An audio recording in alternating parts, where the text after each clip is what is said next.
வணக்கம். ப்ரமோல கேட்ட மாதிரி நாளைக்கு மேட்ச் என்ன அப்படிங்கிற நிலைமையை கேட்டிருந்தேன். அதுக்கு ஆஸ்ட்ரோ எம்எஸ்டி சாரும் சரி, நம்ம ரமேஷ் நாகராஜன் சார் ஃப்ரம் டேலஸும் சரி என்ன சொல்றாங்க கேளுங்க. வணக்கம் மக்களே. இப்போ நம்ம பார்க்க போகிறது என்னன்னு பார்த்தீங்கன்னா, பட்டா பாக்கியம் நம்ம சேனலில் இன்ஃபோ என்ன நடக்க போகுது அப்படின்னு பார்த்தீங்கன்னா, நம்ம last match CSK versus Mumbai Indians. CSK versus Mumbai இந்தியன்ஸை நம்ம என்ன பண்ணியிருக்கோம்னா, எக்ஸ்ட்ராடினரியாக பேட்டிங், போலிங், ஃபீல்டிங், கேப்டன்ஷிப் எல்லாத்துலேயும் பக்காவாக ரெடி பண்ணி மேட்சை ஜெயிச்சிருக்கோம். மேட்சை மட்டும் ஜெயிக்கல, நம்ம ஜெயிச்ச இடம் பார்த்தீங்கன்னா அவே, அங்கே மும்பையிலே போய் ஆகி மும்பை இந்தியன்ஸை ஜெயிச்சிருக்கோம். ஃபஸ்ட்டு பாசிட்டிவான விஷயம். வணக்கம் நேயர்களே. சொன்னோமில்ல, பட்டாபாக்கியமில்ல சொன்னோமில்ல, ஹைதராபாத்தில் தான் நாங்கள் மாணிக்கோம். மும்பைக்கு போனால் பாஷாடா, மாஹிக் பாஷா. What a win! இது ஜஸ்ட் வின் இல்லை, ஸ்டேட்மெண்ட்.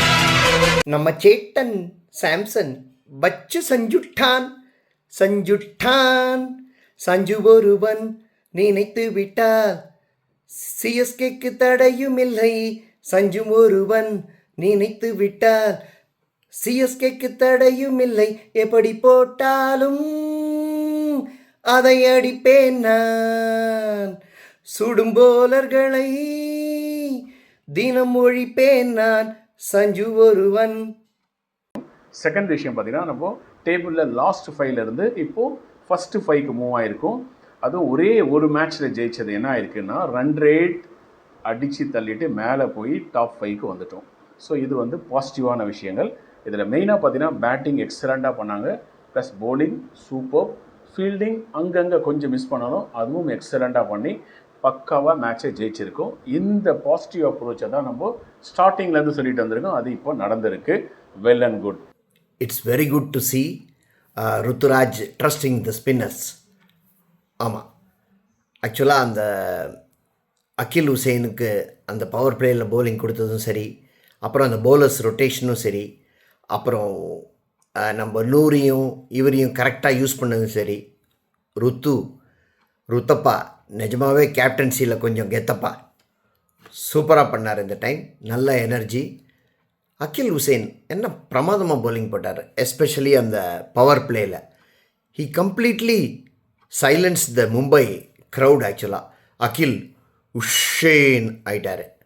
இதுலேயும் சில விஷயங்களை நம்ம பார்க்க வேண்டியது என்ன, ஒன்று கேப்டன் ருத்ராஜ் அவரோட பேட்டிங் கம்பேக் கொடுக்கணும், ப்ளஸ் சிவம் துபே இன்னும் எக்ஸலண்ட்டாக பண்ணி போலிங் அண்ட் ஃபீல்டில் இன்னும் நல்லா பண்ணும்போது ஆட்டோமேட்டிக்காக நம்ம நெக்ஸ்ட் லெவலில் டாப் 4க்குள்ளே போய் டாப் 1 and 2ல் போகிறதுக்கான வாய்ப்புகள் அதிகமாக இருக்குது. ஸோ இது வந்து லாஸ்ட்டாக நடந்த CSK versus Mumbai Indians. So இந்த மேட்ச்சில் நம்ம ஜெயித்தது ரொம்ப ரொம்ப நல்ல விஷயம். நம்மளோட வேண்டுதல் நிச்சயமாக வீண் போகலை. அன்றைக்கி ஆக்சுவலாக மேட்ச் நடந்துகிட்டு இருந்தபோது பார்த்தீங்கன்னா, பிரசாந்த் வீர் பேடு கீட்லாம் கட்டிட்டு ரெடியாக இருந்தார் இம்பேக்ட் பிளேயராக போகிறதுக்கு. நல்ல வேளை நம்ம கார்த்திக் வந்து ஆக்சுவலாக அந்த 18 பால் ஆடி ஓரளவுக்கு 18 பால் ரன்னை பாலும் அடித்து கடைசியில் 2 6 அடிச்சுட்டு போனார். அவர் மட்டும் ஆடலைன்னா நம்ம ஃப்ளெமிங் இருக்கார நிச்சயமாக பிரசாந்த் வீர் அமைச்சிருப்பார், அகில் விளையாடி இருக்க மாட்டார். அந்த இடத்துல நமக்கு ஒரு பெரிய கிரேட் எஸ்கேப். காத்த கடவுள் நம்ம கார்த்திகேயன் தான். நம்ம ஆல்ரெடி இந்த ஜெயிச்ச இந்த பாசிட்டிவோடு போகும்போது நம்ம அங்கே ஜெயிக்கிறதுக்கான வாய்ப்புகள் நல்லா இருக்குது. ஆனாலும் நான் இந்த வாட்டி 48 to 49% தான் கொடுக்க போகிறேன். ஏன்னா பர்சன்டேஜ் அதிகமாக கொடுக்கும்போது நம்ம வந்து ஜெயிக்கிறதான வாய்ப்பை கம்மியாகக்கூடாது. அதனால் இப்போவும் வந்து எனக்கு எக்ஸ்பெக்டட் ஒன்றும் வரலை. So I'm just giving the percentage only 48 to 49. So 48 to 49 ஆனாலும் ஈஸியாக ஜெயிக்கலாம். பட் இந்த மேட்ச்சு கொஞ்சம் க்ளோஸில் தான் போக போகுது. குஜராத் சண்டே கேமுக்கு ஒரே ஒரு சின்ன சேஞ்ச் பண்ணலான்னு ஒரு சின்ன சஜஷன். இந்த டுமில் துபேக்கு பதிலாக நம்ம உர்வில் பட்டேல் இறக்கினோன்னா ஸ்ட்ரைக் ரேட் செம்மையாக இருக்கும். டாப் ஆஃப் த ஆர்டர் நல்லாவும் ஆடுவார், நல்ல பிக் சிக்ஸஸ் அடிக்கக்கூடியவர். பட் வின்னிங் காம்பினேஷனை டிஸ்டர்ப் பண்ணுவாங்கன்னு தெரியல. But let us hope for the best. வர ஞாயிற்றுக்கிழமை வந்து Gujarat versus Chennai super kings சேப்பாக்கில் வேறு நடக்குது. அது வந்து இந்த ஆஃப்டர்நூன் கேம். ஸோ ரொம்ப வெயில் ஜாஸ்தியாக இருக்குது. ஸோ ரொம்ப வரி பண்ணிக்க வேணாம் அந்த இதை பொறுத்த வரைக்கும். இந்த மாதிரி டியூ வரும் அது மாதிரி. ஸோ கண்டிப்பாக நம்ம 2 ஸ்பின்னர் ஆடலாம். இன்னொன்று நம்ம யோசித்து பார்த்தோன்னா, சென்னையில் ஆக்சுவலாக ஒரு பேட்ஸ்மேன் தான் ஒழுங்காக ஆடுறாங்க எந்த இன்னிங்ஸும். மற்றவங்களாம் லைட்டாக சப்போர்ட் பண்ணி கூட நம்ம 200+ அடிக்கிறோம். ஸோ ஜஸ்ட் இமேஜின் இன்னும் ஒரு 2-3 பேர் கொஞ்சம் சப்போர்ட் பண்ணி ஒரு 30-40 அடித்தோன்னா ஸ்கோர் எங்கே போகும் பாருங்கள். நிச்சயமாக 230+ ஈஸியாக அடிக்கலாம். ஸோ அவ்வளோ ஒரு பேட்டிங் திறமை உள்ள டீமாக நம்ம இருக்கோம். ஸோ இது ரொம்ப இம்பார்ட்டன்ட் என்னென்னா, இந்த டுமில் துபேலாம் இன்னும் கொஞ்சம் நல்லா ஆடணும். சும்மா ஸ்பின்னரை கூட அடிக்க மாட்டேங்கிறாரு, ஏதோ பறி கொடுத்தா மாதிரி இருக்கார் ஃபீல்டில் வரும்போதே. ஃபீல்டிங்கு சுத்தம். ஸோ இதை மட்டும் நம்ம இம்ப்ரூவ் பண்ணி ஆடணுன்னா நிச்சயமாக நம்ம வாக்கிங் டேயில் பண்ணதை சேப்பாக்லேயும் பண்ணலாம். Get ready boys, this a golden opportunity. ருத்ராஜோட பேட்டிங் இன்னும் வரும்போது ஆட்டோமேட்டிக்காக நம்ம இந்த மேட்ச்சில் ஜெயிக்கிறதுக்கான வாய்ப்புகள் நிறைய இருக்குது. பர்சன்டேஜ் ஆனால் நான் 48 தான் கொடுத்துருக்கேன். ஒன்று. அடுத்தது பார்த்திங்கன்னா, எப்போவுமே வந்து T20 இருக்கட்டும், இல்லை வந்து ஒன் டே மேட்சஸாக இருக்கட்டும், முக்கியமாக வந்து பேட்ஸ்மேன் அண்ட் பவுலர்ஸ் நிறைய இருக்கணும். மொத்தம் 11 பேர் தான். ஆனால் அதில் 7 பவுலர்ஸ் இருக்கணும், 7 பேட்ஸ்மேன் இருக்கணும். ஏன்னா 7 பவுலர்ஸ் 7 பேட்ஸ்மேன்னா நமக்கு ஆல்ரவுண்டர்ஸ் இன்னும் பக்காவாக அமையலை. முன்னாடி பார்த்தீங்கன்னா ஜடேஜா ஆல்ரவுண்டராக இருந்தார்.